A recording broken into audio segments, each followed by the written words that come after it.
Mes chers frères et sœurs, aujourd'hui j'aimerais vous parler de l'une des plus grandes lumières que l'islam nous a offertes, la patience.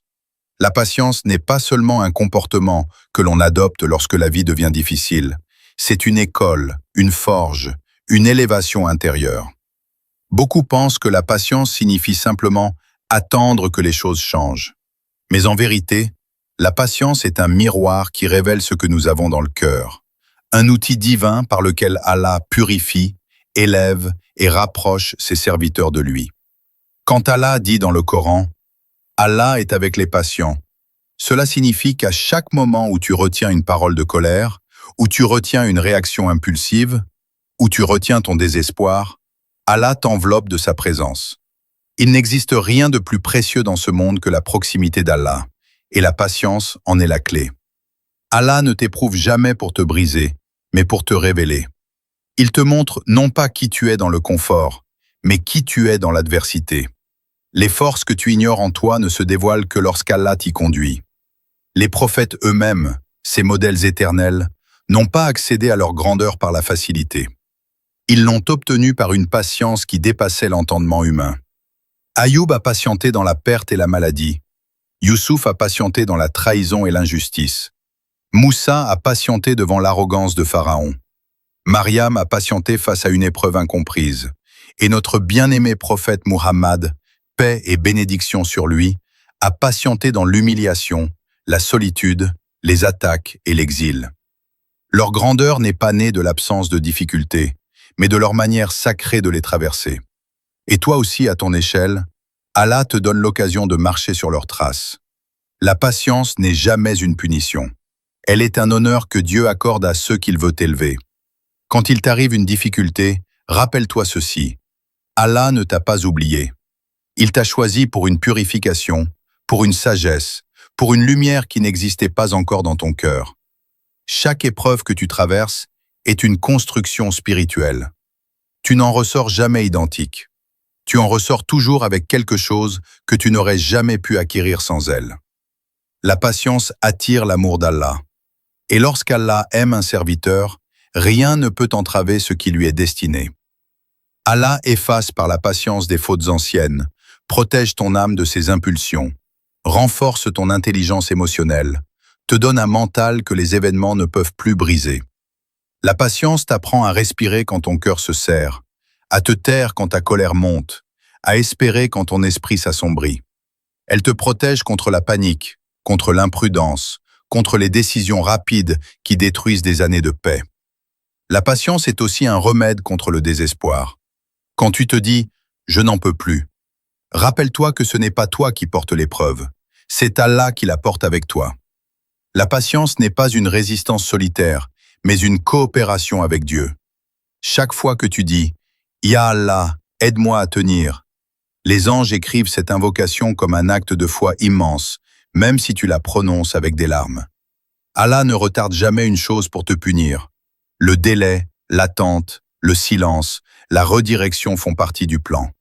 Si tu savais ce qu'Allah prépare derrière chaque frustration, tu tomberais en prosternation de gratitude avant même de voir le résultat.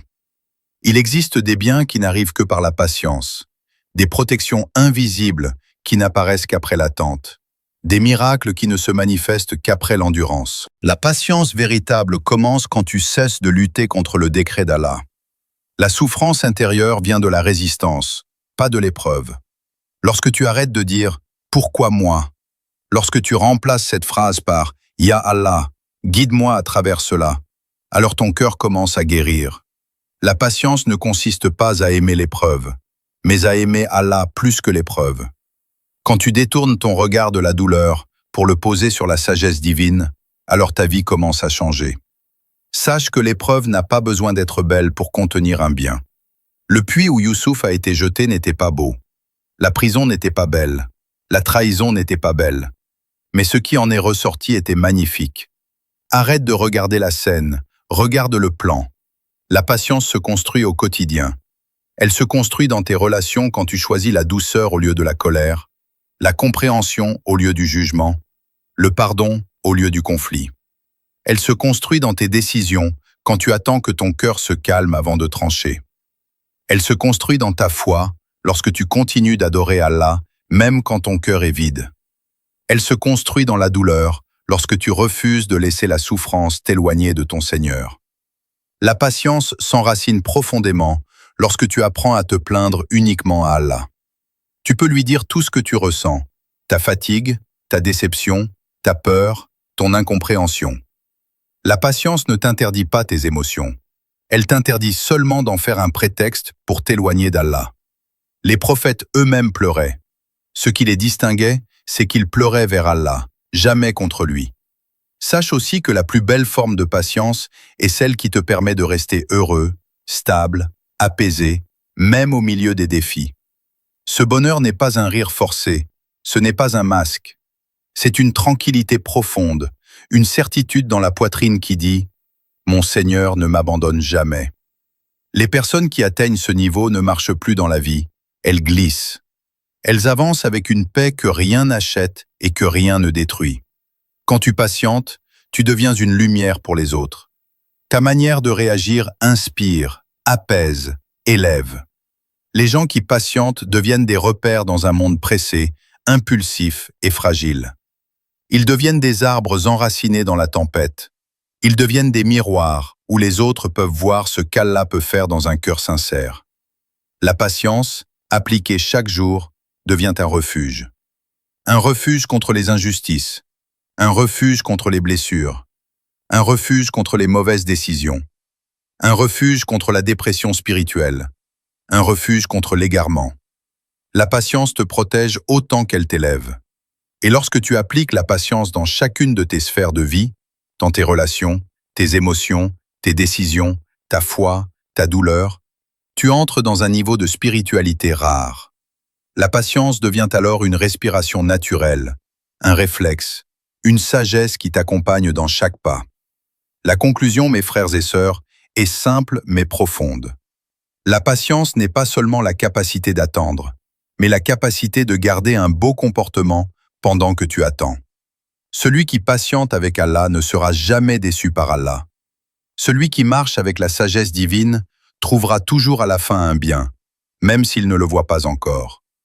Que ta patience devienne ton chemin, ta lumière, ta protection, ton apaisement et ta force. Et qu'Allah fasse de toi une âme qui persévère, qui comprend, qui pardonne, qui avance, qui se relève et qui trouve auprès de lui la tranquillité que ce monde ne pourra jamais offrir.